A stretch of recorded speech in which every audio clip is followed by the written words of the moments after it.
আজ আশিস বাংলা প্রো চ্যানেলে আমি বাংলা ভাষার শিকড়কে খোঁজার চেষ্টা করব। অর্থাৎ আজকে আমি বাংলা ভাষার উৎপত্তি নিয়ে আলোচনা করব। কেমনভাবে বাংলা ভাষা উৎপত্তি হলো সেই নিয়ে আলোচনা করব। তবে এই আলোচনায় যাওয়ার পূর্বে প্রত্যেককে আমার এই চ্যানেলটি সাবস্ক্রাইব করতে অনুরোধ করি এবং এই ধরনের ভিডিও সবার আগে পেতে বেল আইকনটি ক্লিক করে দেওয়ার জন্য অনুরোধ জানাই। এবার আমি শুরু করব আমাদের আলোচ্য বিষয়, অর্থাৎ বাংলা ভাষার সৃষ্টি কীভাবে হলো। বাংলা ভাষার উৎপত্তি জানার আগে আমাদের প্রথমেই জানতে হবে ভাষা কাকে বলে।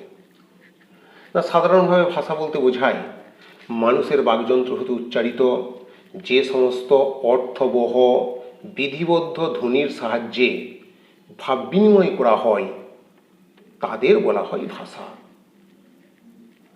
বাকযন্ত্র হতে মানুষের বাকযন্ত্র হতে উচ্চারিত বিধিবদ্ধ অর্থবহ অর্থাৎ যে কোনো ধ্বনিই ভাষা নয়। আর তাহলে বাংলা ভাষা কি না, বাঙালি জনসমাজের মধ্যে প্রচলিত যে ভাষা, যে ভাষায় বাঙালিরা নিজেদের মনের ভাব আদান প্রদান করে, তাই হলো বাংলা ভাষা। এখন আমাদের জানতে হবে এই বাংলা ভাষা কিভাবে সৃষ্টি হলো। আসলে পৃথিবীর মূল ভাষা প্রায় 4000। সেই 4000 ভাষাকে সাদৃশ্যের ভিত্তিতে যে সমস্ত ভাষা বংশে বর্গীকৃত করা হয়েছে তাদের মধ্যে একটি প্রধান ভাষা বংশ হল ইন্দো ইউরোপীয় আর্য ভাষা। অর্থাৎ একটা প্রধান যে ভাষা বংশ তার নাম ইন্দো ইউরোপীয় ভাষা বংশ।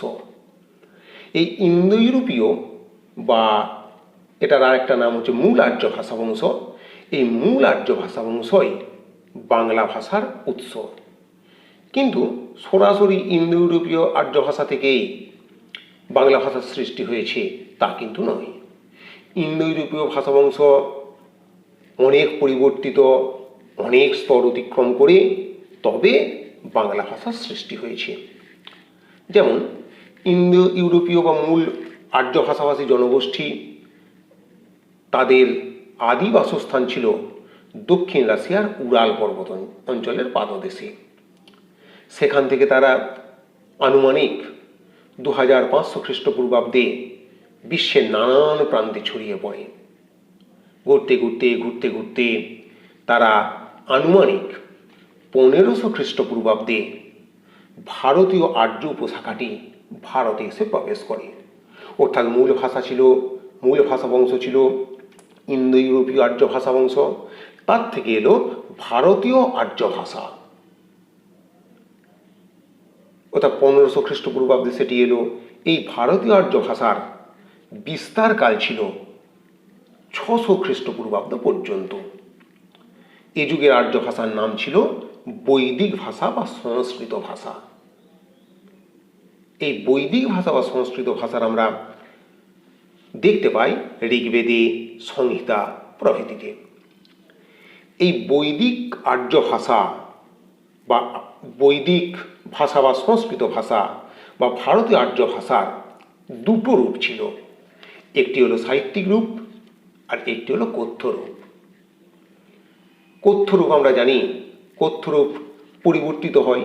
পরিবর্তিত হতে হতে যখন পরিবর্তনটা মূল ভাষার সঙ্গে প্রায় এত পার্থক্য গড়ে ওঠে যে মূল ভাষার সঙ্গে তাকে আর চেনাই যায় না, তখন আবার সেটা একটা অন্য ভাষা গড়ে ওঠে। যেমন একসময় বাংলা এবং অসমিয়া একটি ভাষা ছিল, সেটা বর্তমানে বাংলা একটি ভাষা, অসমিয়া একটি ভাষা। তার আগের যে ভাষাটা ছিল সেটা অবহটন। যাই হোক, এইভাবে কথ্য ভাষা পরিবর্তিত হয়। পরিবর্তিত হতে হতে সে পালির রূপ ধারণ করে খ্রিস্টপূর্ব 600, অর্থাৎ 600 খ্রিস্টপূর্ব নাগাদ, খ্রিস্টপূর্বাব্দ 600 থেকে শুরু করে এই আর্য ভাষার সঙ্গে, ভারতীয় আর্য ভাষার সঙ্গে এর পার্থক্যটা এতটাই বেশি হয়ে যায় যে সে একটি নতুন রূপ লাভ করে। সেটি হলো প্রাকৃত ভাষা। অবশ্য প্রাকৃত ভাষার আগে একটা পর্যায় ছিল, সেটি হলো পালি ভাষা। অর্থাৎ বৈদিক ভাষা বা সংস্কৃত ভাষা, তার থেকে জন্মলাভ করল পালি ভাষা। এই পালি ভাষার বিস্তৃতিকাল মোটামুটি 600 খ্রিস্টপূর্বাব্দ থেকে 200 খ্রিস্টপূর্বাব্দ পর্যন্ত। সেই পালি থেকে জন্ম লাভ করল প্রাকৃত ভাষা। এই প্রাকৃত ভাষাটা অঞ্চলভেদে বিভিন্ন রকম নাম ধারণ করেছিল, যেমন মহারাষ্ট্র প্রাকৃত, সৌরসেনী প্রাকৃত, অর্ধমাগধী প্রাকৃত, মাগধী প্রাকৃত। এছাড়াও আর একটা ভাগ ছিল, সেটা হলো পৈশাচী প্রাকৃত। এই প্রাকৃত ভাষা থেকে আবার রূপান্তরিত হতে শুরু করে, পরিবর্তন হতে শুরু করে, করতে করতে করতে করতে একেবারে একেবারে 900 খ্রিস্টাব্দের আগে পর্যন্ত এর পরিবর্তিত রূপ চলে। সেটি একটি ছিল অপভ্রংশ এবং তার পরবর্তী অংশটির নাম ছিল অবহট্ট। অর্থাৎ প্রথম ছিল সংস্কৃত ভাষা, আমরা বলছি বৈদিক ভাষা। বৈদিকের পর রূপ লাভ করল পালি ভাষা। পালি থেকে প্রাকৃত। এই প্রাকৃত থেকে অনেকগুলো ভাগ হতে শুরু করলো। একটি হচ্ছে মহারাষ্ট্র প্রাকৃত, সৌরসেনী প্রাকৃত, মাগধী প্রাকৃত, অর্ধমাগধী প্রাকৃত। এই মাগধী প্রাকৃত থেকে এলো অপভ্রংশ।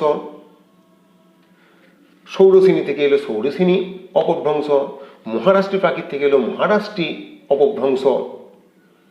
মাগধী প্রাকৃত থেকে এলো মাগধী অপভ্রংশ। এবং এর পরবর্তী স্তর হলো অবহট্ট। এই পালি থেকে অবহট্ট পর্যন্ত বিস্তারকাল মোটামুটি খ্রিস্টপূর্ব 600 থেকে প্রায় 900 খ্রিস্টাব্দ পর্যন্ত। তারপর 9ম থেকে 10ম শতাব্দীতে অপভ্রংশ বা তার পরবর্তী যে স্তর অবহট্ট, তার নির্মুখ ত্যাগ করে বাংলা ভাষা একটি নতুন ভাষা পেল, তার নাম বাংলা ভাষা। এই যে একদম পালি থেকে শুরু করে অবহট্ট পর্যন্ত বা অপভ্রংশ অবহট্ট পর্যন্ত এই যে সময়কালটা, এই সময়কালটাকে বলা হয় মধ্য ভারতীয় আর্য ভাষার স্তর। প্রথমেরটা ছিল প্রাচীন ভারতের আর্য ভাষার স্তর, যেটা আমাদের ওই ইরান, দক্ষিণ রাশিয়ার উড়াল পর্বত থেকে এসে পৌঁছালো। সেটা হলো প্রাচীন ভারতীয় আর্য ভাষার স্তর। তার সময়কাল ছিল মোটামুটিভাবে 1500 খ্রিস্টপূর্বাব্দ থেকে 600 খ্রিস্টপূর্বাব্দ পর্যন্ত। তারপরে যে মধ্য ভারতীয় আর্য ভাষার স্তর, সেটা হলো 600 খ্রিস্টপূর্বাব্দ থেকে 900 খ্রিস্টাব্দ পর্যন্ত। তার মধ্যে আবার বিভিন্ন বিভাজন আছে, পালি, প্রাকৃত, অপভ্রংশ, অবহট্ট। পালি যেমন 600 খ্রিস্টপূর্বাব্দ থেকে 200 খ্রিস্টপূর্বাব্দ পর্যন্ত। তার পরবর্তী অংশটা হচ্ছে আমাদের 600 খ্রিস্টাব্দ পর্যন্ত চলে আসছে প্রাকৃত। ওই 600 খ্রিস্টাব্দ থেকে 900 খ্রিস্টাব্দ পর্যন্ত অপভ্রংশ এবং অবহট্ট। এবং তারপর আমরা পাচ্ছি বাংলা। অর্থাৎ ছকের মাধ্যমে যদি বলা যায়, তাহলে প্রথমেই আসবে ইন্দো ইউরোপীয় আর্য ভাষা, তারপর আসবে বৈদিক ভাষা বা সংস্কৃত ভাষা, যেটাকে আমি বলছি আর্য ভাষা। তার পরবর্তী স্তরের নাম পালি। পালির পর প্রাকৃত। প্রাকৃতে বিভিন্ন ভাগ ছিল, মহারাষ্ট্র প্রাকৃত, সৌরসেনী প্রাকৃত, অর্ধমাগধী প্রাকৃত, মাগধী প্রাকৃত। এছাড়াও একটা ছিল পৈশাচী প্রাকৃত। পৈশাচী প্রাকৃত নিয়ে আলোচনা করছি না। তারপর এলো অবহট্ট, অপভ্রংশ। অপভ্রংশর পরবর্তীকালে এলো অবহট্ট। পালি, প্রাকৃত, অপভ্রংশ, তারপর অবহট্ট। আবার অনেক অবহট্টটা না বললেও চলবে। অপভ্রংশের পরেই বাংলা। এইভাবেই আমরা আমাদের মাতৃভাষা বাংলাকে পেলাম।